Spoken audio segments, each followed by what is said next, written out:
Moksa merupakan bagian dari Pancasrada, yaitu 5 keyakinan umat Hindu. Adapun bagian dari kelima Pancasrada adalah percaya adanya Brahman, percaya adanya Atman, percaya adanya karma pala, percaya adanya punarbhava, dan percaya adanya moksa.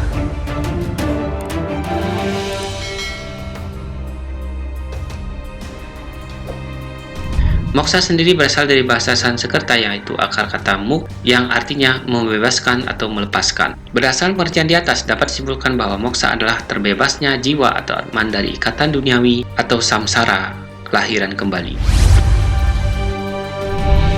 Ngurah Nala dan Sudarta dalam bukunya menjelaskan apabila Atman itu sudah bersih oleh karena ia mentaati petunjuk-petunjuk Sang Yang Widi, maka Atman itu tidak akan terikat dengan hukum karma, disebut niskama karma, dan tidak mengalami punarbhava atau tidak mengalami samsara. Keadaan inilah yang disebut moksa atau kelepasan atau pembebasan.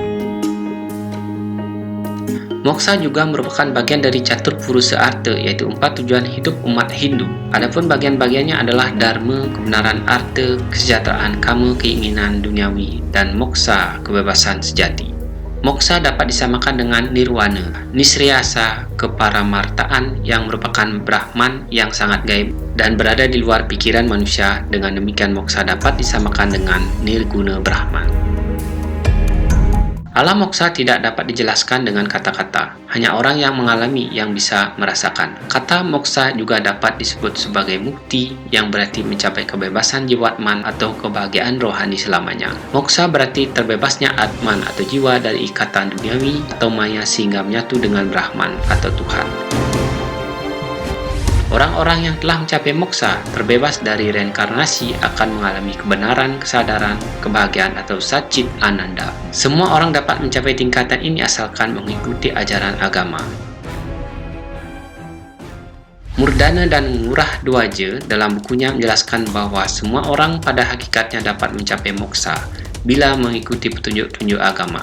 Hal ini dapat terwujud bila mana seorang telah terbebas dari keterikatan. Upaya mencapai moksa dapat dilakukan dengan cara menyadari dan berupaya menumbuh kembangkan usaha untuk melepaskan diri yang sejati dari keterikatan. Usaha-usaha itu diantaranya dengan berperilaku yang baik, berdana punya, beryajna, dan tirta yatra. Selain itu dapat juga dilakukan dengan berusaha mengendalikan sifat-sifat triguna yang ada dalam diri manusia, yaitu sattvam, rajas, tamas. Usaha untuk menyimbangkan sifat-sifat tersebut memang sangat sulit, namun yakinlah bahwa hal tersebut dapat dilakukan dengan disiplin diri, menghayati dan mengamalkan ajaran kitab suci, melakukan pemujaan, kerja keras secara tulus dan ikhlas, serta menanamkan keyakinan pada diri bahwa segala sesuatu berawal dan berakhir pada Tuhan.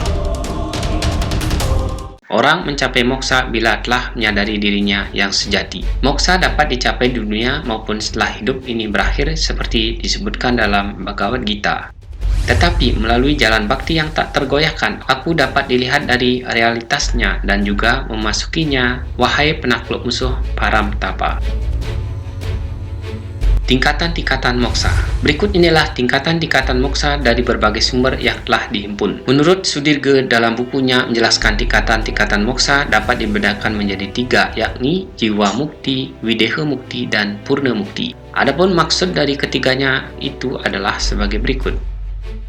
Jiwa mukti, yaitu moksa yang diperoleh semasa hidup di mana atman tidak terpengaruh oleh gejolak indria dan maya. Moksa ini dapat disamakan dengan sarupya, sadarmya, dan samapya.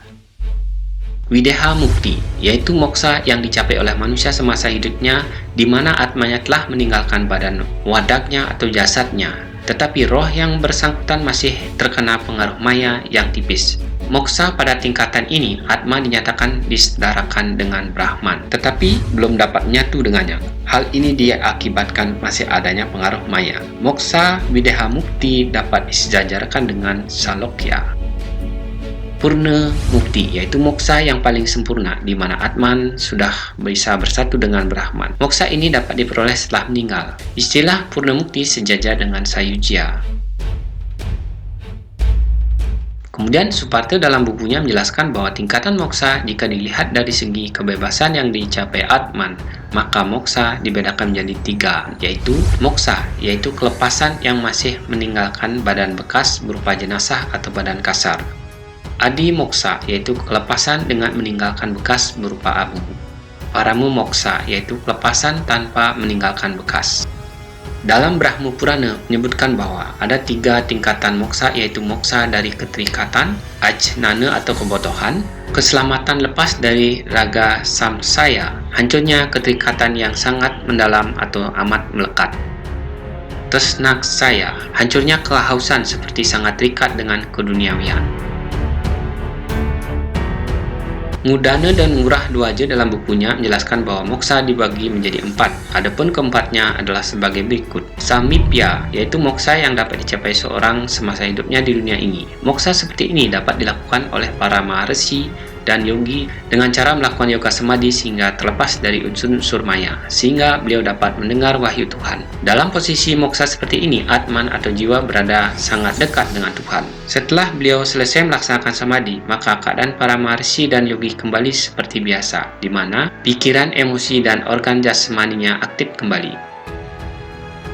Sarupya, sadarnya, yaitu moksa yang didapat oleh seorang di dunia ini karena kelahiran orang tersebut, di mana kedudukan Atman atau jiwa merupakan pancaran dari kemahakuasaan Tuhan, seperti halnya awatara Wisnu yakni Sri Rama, Buddha, dan Krishna. Walaupun Atman telah mengambil suatu perwujudan tertentu, namun ia tidak terikat oleh sesuatu yang ada di dunia ini atau maya.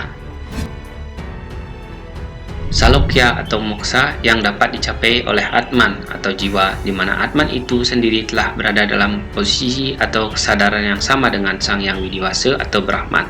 Ketika Atman mencapai posisi moksa ini, Atman telah mencapai tingkatan dewa yang merupakan manifestasi dari Sang Yang Widiwasa. Sayuja atau moksa yang tertinggi, di mana Atman atau jiwa telah dapat bersatu dengan Tuhan Yang Maha Esa.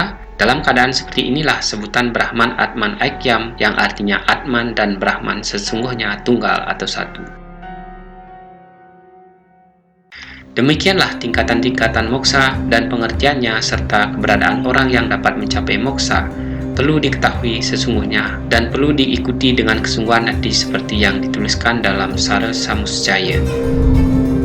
Karena itu, penderitaan pikiran hendaknya diusahakan untuk dimusnahkan dengan kebijaksanaan, sebab tentunya lenyap oleh kebijaksanaan, seperti misalnya api yang menyala, pasti padam oleh air.